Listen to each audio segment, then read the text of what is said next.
guess we might want to check and make sure that we're actually live, but we're live. Okay. I will double check on my phone. So, hey, everybody, welcome. We just got back from a road trip where we were heading out to purchase 3 snakes. And, of course, because we're addicts, we bought 4. But we're going to run through them fairly quickly. Sorry, just want to make sure the audio's We're going to run through them fairly quickly, get them prepped up and ready for quarantine. Show you guys what that process is like. And so we're starting with the 4th one, the extra one that we did not know we were going to get. This girl, let me turn the scale on. And if you want to get logged into Husbandry Pro. Yep, I brought that thing over to weigh them in, and I left it on the counter. So this is a yellow belly, het piebald, het lavender albino, possible het desert ghost. And so the first DG, even possible DG we have in our collection, which I'm really excited about. Come here. Now,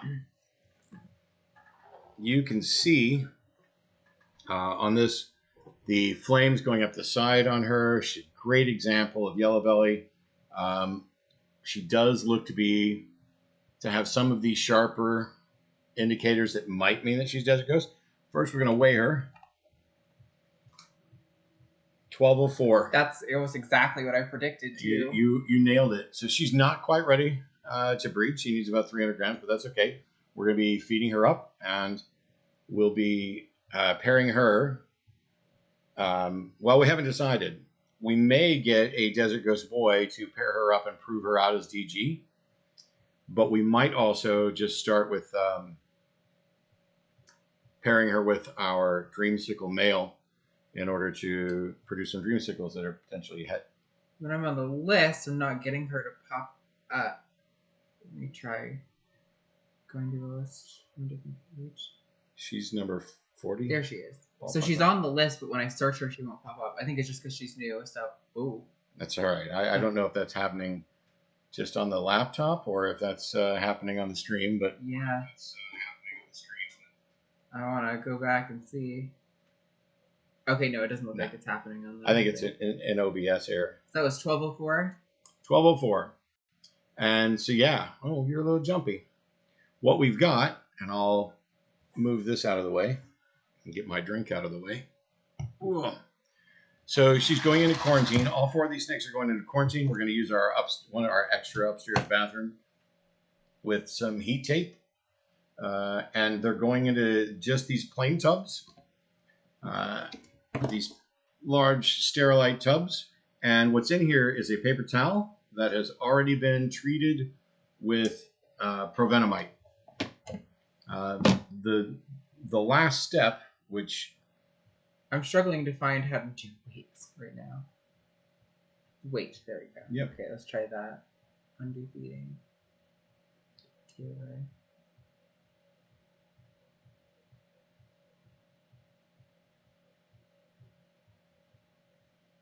Then if I hit post activity, weight is other activity. There we go. Okay.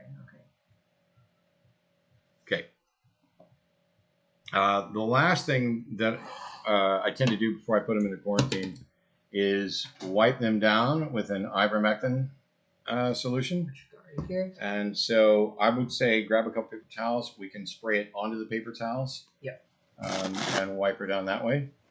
We have had mites in our collection exactly one time, and it was a nightmare. And so all of our quarantine procedures have been robustified. And so even though she looks completely clean and healthy, they get this wiped down. They go into a tub with the, whoops, there we go. Come here, girl. No, you're not getting out. So they're double treated. They're treated directly on their skin with a mite-killing agent, ivermectin, and then the prevenamite is on the substrate and the enclosure. That helps make it so if they crawl off of them, they can't lay eggs and they'll die on, well, not immediately in contact, but yeah. Anyway, we use paper towels because that way you can see the mites or anything else. It keeps us able to check for respiratory infections and other issues like that. It's very clinical, just because we need to care about the health of the animals that we're intaking and the health of the animals that we have. We have such a big collection. If something comes in and it infects our entire collection, that is a huge ordeal for us. You could kill off the whole project. There's no sense in ultrasounding her because she's underweight at 1,200, but we will ultrasound the rest of them. And the last step would be to wipe them off with ivermectin and everything else. Yep. It's like an unboxing video, but with snakes. Exactly. Yes. So yes, that's what we're doing. By the way, there's a friend of mine's coming over to the house, so there's a good chance that someone will be arriving in the midst of this stream.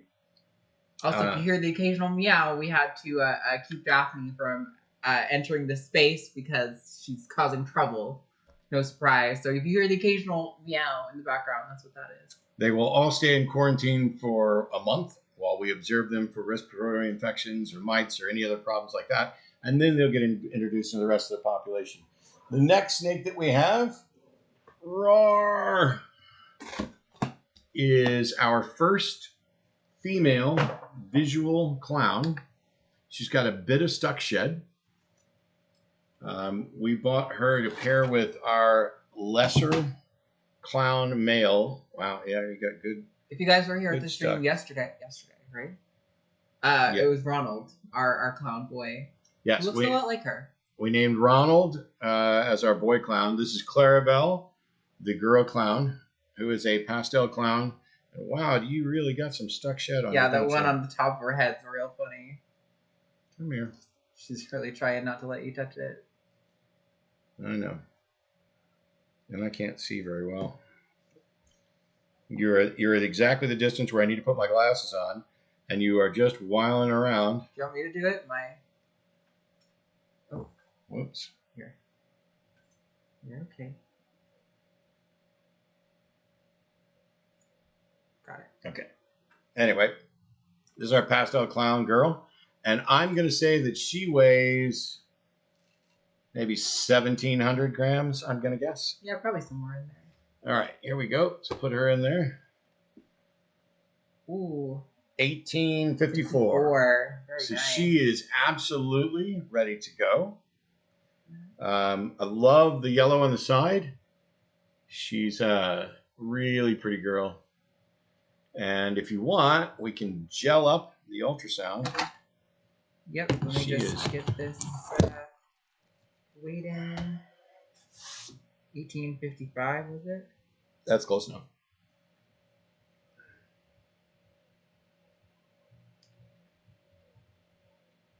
Okay, that one's in. All right. Use some gel, and I will see if we can detect any follicles at all. So you guys won't be able to see the ultrasound machine this time, unfortunately, but that's okay. We'll let you guys know what's happening. And keep her from going onto the computer. But boom, I'm going to drop right there.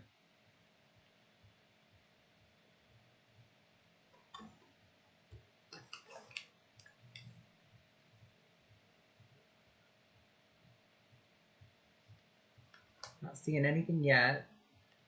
Not even run into the gallbladder yet. Oh, if you right there. Good girl, you're not standing. I can see the oviduct and I don't see anything in it. So it may be that she. Oh, that's the gallbladder. Okay, that's gallbladder, so we're going to go south of that. There we go. There's follicles right there. Great. Freeze it. That looks like it may be 7. Yeah, they're close to being ready for repairing, though, which is awesome. Cool. Ready to pair right away. In the month that we get her out, we don't have a boy that's ready for her just yet. Here. But wipe her down. Yeah.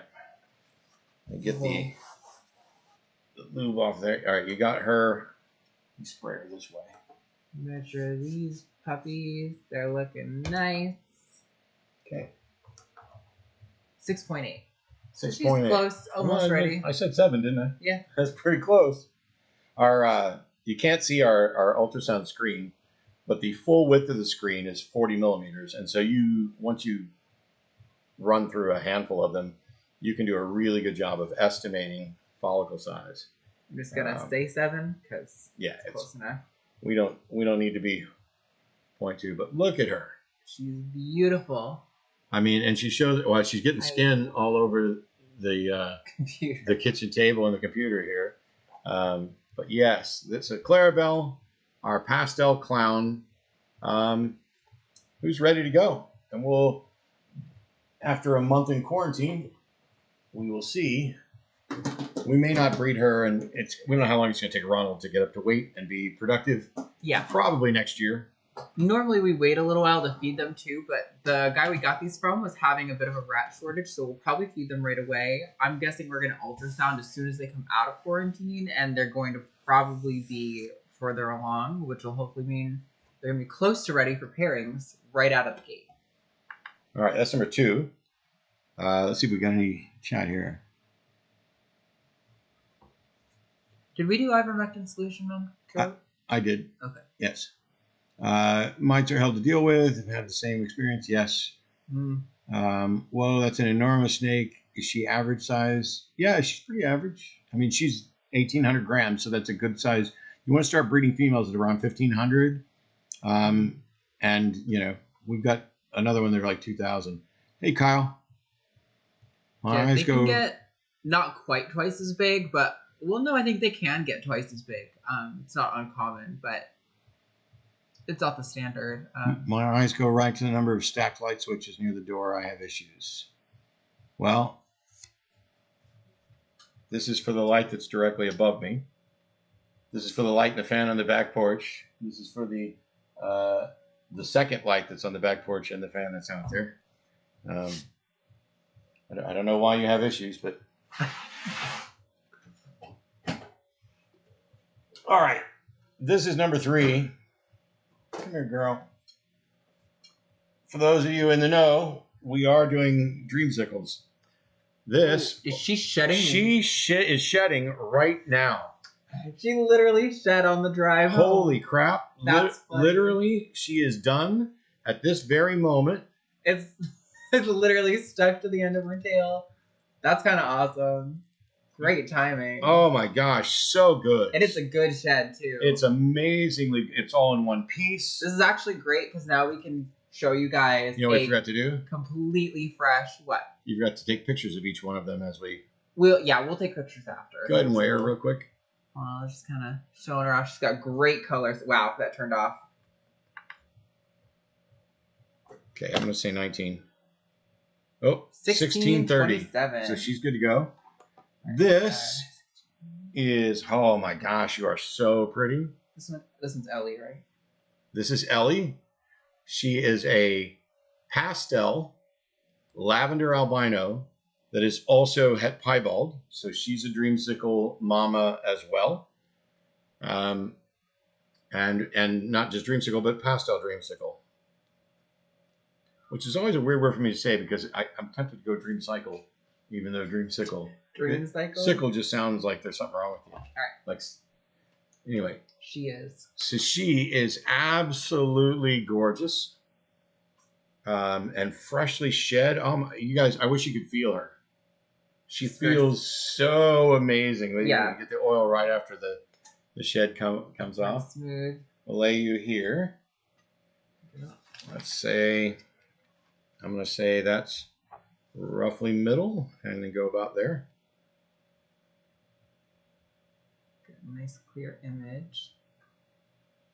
Not seeing anything quite yet. Right there. Oh, I'm not seeing anything either.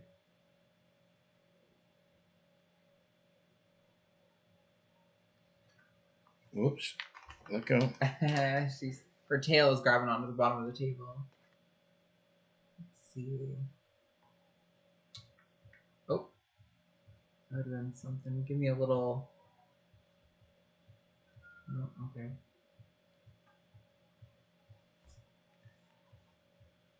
I haven't seen anything that looks like gallbladder. No, I think we're a little too high up. Well, no, okay, I guess you're most of the way down. Yeah.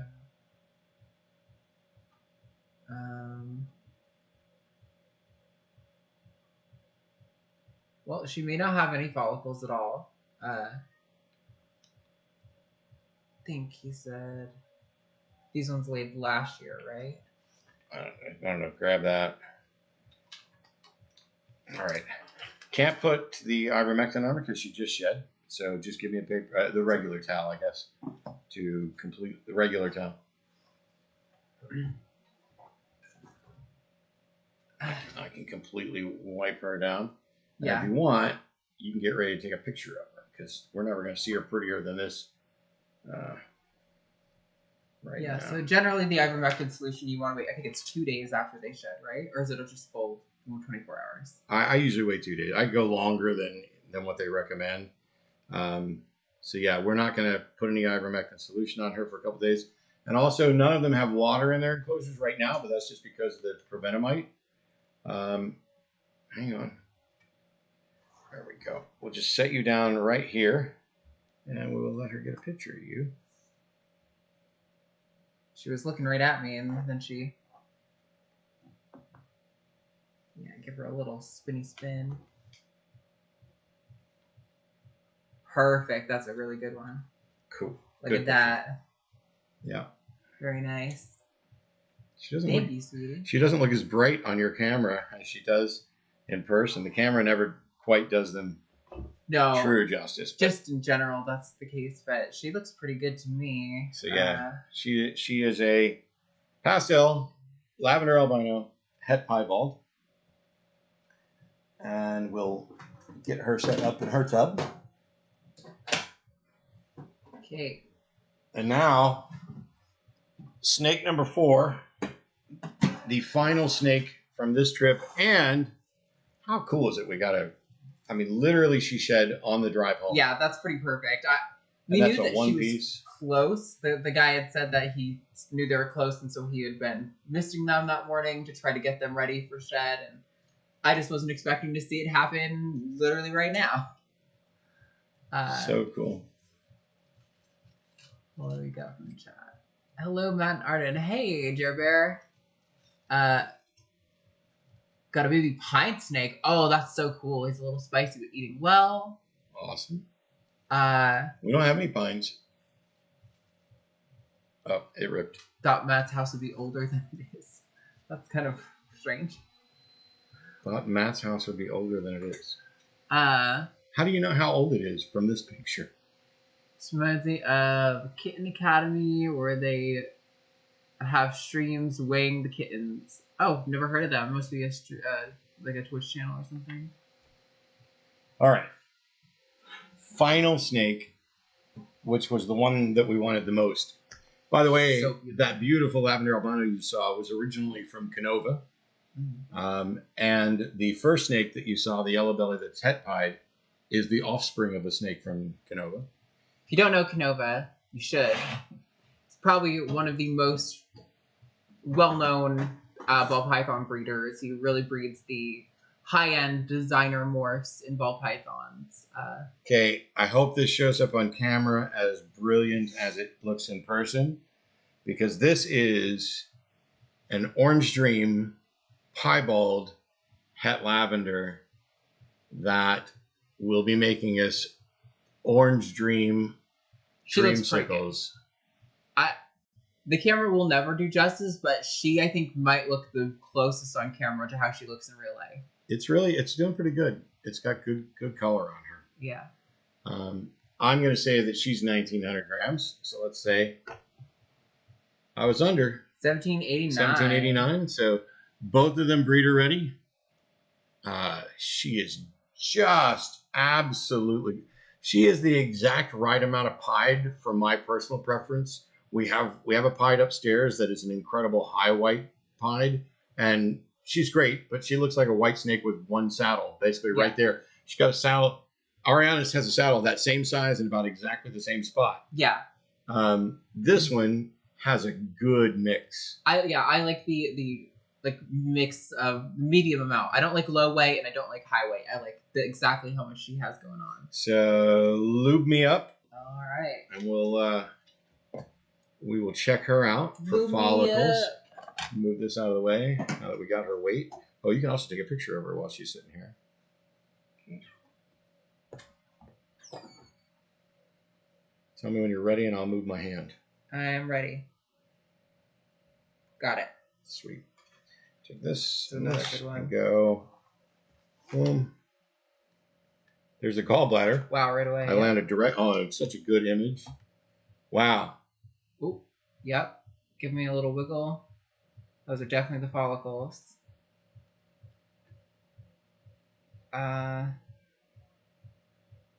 Probably could say that's like less than 5. Yeah, it looks like 6 or 7 at most. Okay. You won't even freeze it, but I'll just mark it as less than 5. Just good to note. We'll start getting her fed, and we'll see if she starts building follicles. Can I have that back, babe? Thanks. Such a pretty snake. Oh. So yeah, this is orange stream piebald het lavender albino. And so she will be able to produce with Mayfield, our piebald male. Basically, 50% of the offspring will be orange dream. 50% of them will be dreamsicles. So we'll have a quarter of them are orange dreamsicle. And then the other 50% will just be dreamsicles without orange dream. Or piebalds, though. Piebald that are het lav. So, yes, we'll get, depending on the number of eggs she gives us, yeah, we'll do really well. And so what we're going to do, I'll fill you in on what's coming up real quick on further live streams here, because live streams are what we're primarily going to focus on because we just don't have time to do the editing. Yeah, I think, and knowing our audience, since we come from the line where we're doing live shows all the time, I think our audience is probably more equipped to engage in this style anyway. So I think that might actually work better for us to just focus on live streams. And I don't see, other than like mutation creation, I don't see a lot of people doing that in the reptile hobby. So maybe that'll be our niche. It's easier for us, and we like it, and we're both comfortable doing live stuff all the time. Yeah, we're both kind of performer mindset. Hello. The second the camera goes on, we're like ready. You are really sweet. Yeah, she's beautiful. This was a lucky find. There's a gentleman a couple hours away from us who fell a little bit on hard times and decided to get out of the breeding projects, and he just happened to be in pretty much the same breeding projects that we are in. A lot of dreamsicle focused stuff. And he listed his snakes, and I contacted him, and we worked out a really good deal where hopefully all parties are happy. I know we're happy. Yeah. I mean, I'm sure he's a little bit bummed to have to get rid of some of his projects, but yeah, I think he was very ready to make those sales happen. And he actually, weirdly enough, had seen Matt's content before, so that's kind of cool. Yeah, that's happened twice this week where I'll reach out to somebody either on Morph Market or some listing, and when I ask them about the snakes, they'll be like, "Hey, are you the dude from the Atheist Experience or whatever?" And I'll be, "Yeah, I used to be." So upcoming, real quick, tomorrow we may do a feeding stream. Yep. There's a couple things we're going to talk about. These are all going to go into quarantine, and they'll be there for the next month. Next week, I will probably, Monday we'll do a rat stream in part. Monday is always rat day. It is the day we clean up all the tubs. And so we'll show you that process. We'll go through and show you some of the super awesome, cute rats we've got. I don't think it'll be long because it's a lot of work, and it would be boring to just point a camera at us working in the messy corner of the garage for 3 hours. Yeah, it's not super compelling content. I mean, we are literally just dumping their tubs and then moving them into a clean prepped tub. It's about 2 hours of hard labor. We'll go through the good timing. Good timing, yeah. We'll go through the specific steps there on Monday. And I will probably also do some streams later in the week, focusing on our breeding plan, breeding schedule, going through morph market deals, comparing, talking about genetics, talking about what snakes are optimal and all that other stuff. But in the meantime, thank you so much for hanging out for this kind of quasi unboxing stream. We'll see you next time on Epic Loot Exotics.